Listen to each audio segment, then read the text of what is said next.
ዲር ቃል ቤተሰቦቼ ለዚህ ህልሜ ሁሉንም ነገር መስዋዕት አድርገዋል።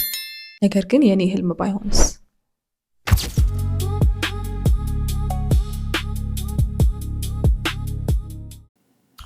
ከጥቂት ወራት በፊት ጥቁር አንበሳ ሆስፒታል ኦአር ኮሪደር ላይ ቆሜ ነበር። ቀኑ 5:30 ይላልና እግሮቼ በህመም ይጮሃሉ። እውነተኛ ምግብ ከበላው ሊትራሊ 12 ሰዓት አልፎኝ ነበር። እናም የህመምተኛውን ፋይል ይዤ ምናልባት ሲኒየር ዶክተሩ ምን ሊጠይቀኝ ይችላል ብዬ ማስባቸው ነገሮች ለማስታወስ እየሞከርኩኝ እና በድንገት በዛ ሰዓት ስልኬ ኪሴ ቫይብሬት ማድረግ ጀመረ። ከእናቴ የተላከ መልእክት ነበርና እንዴት እንደሆንኩኝ አስጨንቂያት ስለወጣሁኝ ከቤት እንዴት ነሽ ደህና ነሽ ወይ ለማለት ነበር። እናም የወደፊት ዶክተር ልጇ ምን ያህል እንደምታኮራት ለመንገርና እንደምትጸልይልኝም ለማስታወስ ነበር የደወለችልኝ። ያንን የጽሁፍ መልእክት አየሁት። ከዚያም ወደ ግራጫው የሆስፒታል ግድግዳ ተመለከትኩኝ። በድንገት አንድ ትልቅና የሚያስደንቅ የበደለኝነት ስሜት ተሰማኝ። ምክንያቱም እውነታው ሙሉ በሙሉ በዛ ሰዓት ላይ I was exhausted አቅሜን አጥቼ ነበር፣ በጣም ደክሞኝ ነበርና በዛ ሰዓት ላይ እዛ ቦታ ላይ መገኘትን አልፈልግም ነበር። እናም ለራሴ እንደዚህ ብዬ ነገርኩት፣ ውድ ቃል፣ የዚህ መንገድ ከባዱ ክፍል እውነት ፈተናዎቹ ወይንም ቤድሳይዶቹ ወይንም ኤግዛሞቹ አይደሉም። ከባዱ ነገር ቤተሰቦችሽን ከመውደድሽ የተነሳ አሁን ላይ እርግጠኛ እንዳልሆንሽ እያወቅሽ ልትነግራቸው አለመቻልሽ ነው። እኛን በዛ ነጭ ኮት ለማየት ሲሉ ብዙ ነገራቸውን መስዋዕት ላደረጉ ለቤተሰቦቻችን አንዳንድ ጊዜ ያ ነጭ ኮት ምን ያህል በርደን ምን ያህል ቼን አብሮ ይዞ እንደሚመጣ ለመንገር ቀላል አይሆንም፣ ይከብዳል በጣም። ኢትዮጵያ ውስጥ ያለህ ወይንም ያለሽ የሕክምና ተማሪ ከሆንሽ እና ደግሞ የወላጆቻችን ትልቅ ተስፋ በትከሻችን ላይ የተሸከማችሁ የመጀመሪያ ትውልድ ተማሪዎች ከሆናችሁ ይህ ደብዳቤ ለእናንተ ነው። በእኛ ባህል የሕክምና ትምህርት ቤት ውስጥ መግባት የግል ስኬት ብቻ አይደለም፣ የመላው የማህበረሰብ ስኬት ነው። የቤተሰብ የእናት የአባት እንዲሁም የዘመድ የሙሉ ቤተሰባችን ድል ነው። ስኬት የሁሉም ነው። የወላጆችሽ፣ የወንድሞችሽ፣ የእህቶችሽ ገና የመጀመሪያ ኤግዚት ኤግዛም እንኳን ሳታልፊ ዶክተር ብለው ለሚጠሩሽ በአካባቢሽ ለሚገኙ ሰዎች ሁሉ ትልቅ ድል ነው። እነሱ የሚያዩት ማዕረጉን ነው፣ የሚሰጠውን ክብር ያያሉ። አንቺን እዛ ቦታ ለማድረስ ያወጡትን ጸሎት፣ ያወጡትን ኤነርጂ፣ ያወጡትን ኤፈርት ያያሉ። እንዲሁም በዝምታ የከፈሉትን የመስዋዕትነት ፍሬ ሲያገኝም ባንቺ ውስጥ ማለት ነው ወይንም ባንተ ውስጥ ማለት ነው ማየት ይፈልጋሉ።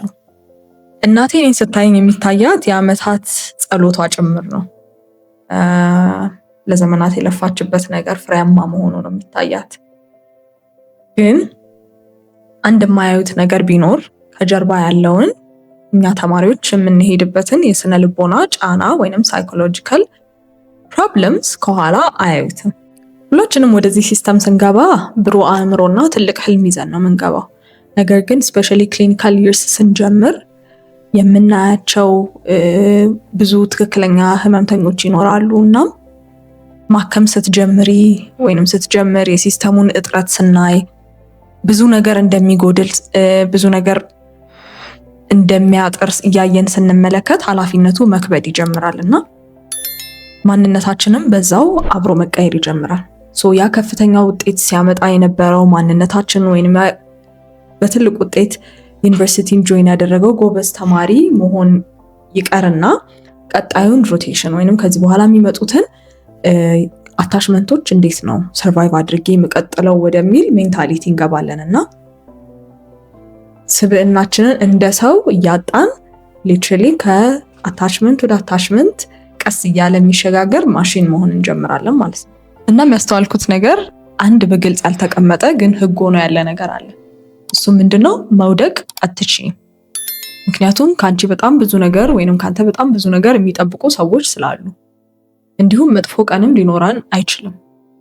ምክንያቱም ቅሬታ ካሰማን ወይንም ቨንት ማድረግ ከጀመርን በብዙ ሺዎች የሚቆጠሩ ሰዎች ለማግኘት የተመኙትን ፊልድ ወይም ዲፓርትመንት እያጥላላን እንደሆነ ነው የሚሰማው። ሰው መጥፎ ነገር ማውራትም አንችልም፣ ከባድ ቀንም ሊኖረን አይችልም። እስቲ ስለ እውነተኛ የዕለት ተዕለት ህይወታችን በግልጽ እናወራ። አራተኛና ከዛ ዓመት በላይ የሆናችሁ የህክምና ተማሪዎች ትረዱኛላችሁ ብዬ አስባለሁ። በስሜት የበሰልን ሳንሆን እና ብዙ ነገሮችን ሳናቅ ነገር ግን በጣም በስሜት መብሰል የሚጠይቁ ነገሮችን እንድናይ እንገደዳለን። ከአራተኛ ዓመት ጊዜ በኋላ ያለው ኢንታየር ይር መጽሐፍ ላይ ያሉትን ነገሮች ማንበብ ብቻ አይሆንም። ህክምና ማለት ሃዲሰን ቡክን ሊሆን ይችላል ወይንም ደግሞ ጋቢን አንብበን ስለሄድን የምንሰራው ነገር አይደለም። እውቀት ብቻ ሳይሆን ፊዚካሊም ከኛ ዲማንድ የሚያደርጋቸው በጣም ብዙ ነገሮች ስለሚኖሩ ማለት ነው። ህክምና ማለት ከገጠር ተጉዛ የመጣችን አንዲት እናት አይን ውስጥ እያየን ልትሰማ ያልተዘጋጀችውን እውነታ መንገር ማለት ነው። ያውም እኛ ራሳችን በ4 ሰዓት እንቅልፍ እየተንገዳገድን ማለት ነው። ከዚያም ደግሞ ቤት እንመጣለን። ከቤተሰብ ጋር በ4 ጠረጴዛ እንቀመጣለን። ውሎ እንዴት ነበር ብሎ ይጠይቁናል። መናገር እንደማንችል ይገባናል። ምክንያቱም በትምህርት ቤትና በዋርድ ያለውን ሁኔታ የምናየውን ሰቆቃ ለታናሽ እህታችን ወይንም ለታናሽ ወንድማችን ምን ብለን ነው የምንነግረው? እና ራሳችንን መቀየር እንጀምራለን። ከሁሉ በላይ ደግሞ በጣም የሚወዱንን ሰዎች እዛው ሳሎን ውስጥ ሆነው ከጎናችን ሆነው ሎንሊነስ መሰማት ይጀምራል። እየራቅናቸው እንመጣለን። እናም በራሳችን ቤት ውስጥ እንደ ጥላ እንሆናለን ማለት ነው። ምክንያቱም ጉልበታችን፣ አቅማችን፣ ሁሉ ነገራችን እዛ ሆስፒታል ውስጥ አልቆ ስለምንመጣ። እናም አሁን ይሄ ስሜት እየተሰማችሁ ከሆነ እባካችሁ እኔን ተመልከቱኝ እና ስሙኝ። ድካማችን ውለታ ቢስነት አይደለም፣ ወይንም የምንጠራው ጥረት ባዶ አይደለም።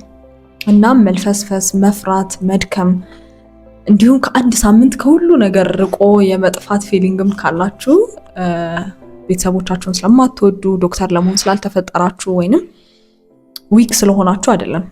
ኢት ሲምፕሊ ሚንስ ሰው ናችሁ ማለት ነው። እናም ለሌሎች ጠንካራ ምሰሶ ለመሆን ስንል ይህንን ሁሉ ከባድ ጫና እንሸከማለን አይደለም። ግን ነጩ ኮት ከአደጋ መከላከያ ጋሻ ወይንም ቡሌት ፕሩፍ አያደርገንም። we are still a human being.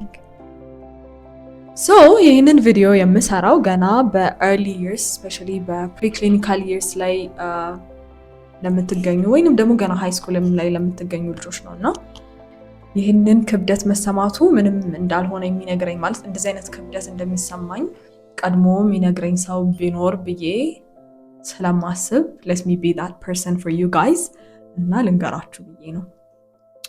ወላጆቻችን የከፈሉት መስዋዕትነት እውነተኛ ነው። ነገር ግን እኛም በአሁኑ ሰዓት በወጣትነታችን፣ በጉልበታችን፣ በእውቀታችን፣ በሁሉ ነገር እየከፈልን ያለነው ነገር ሪል ነው፣ እውነተኛ ነው። እኛም መስዋዕትነት እየከፈልን ነው።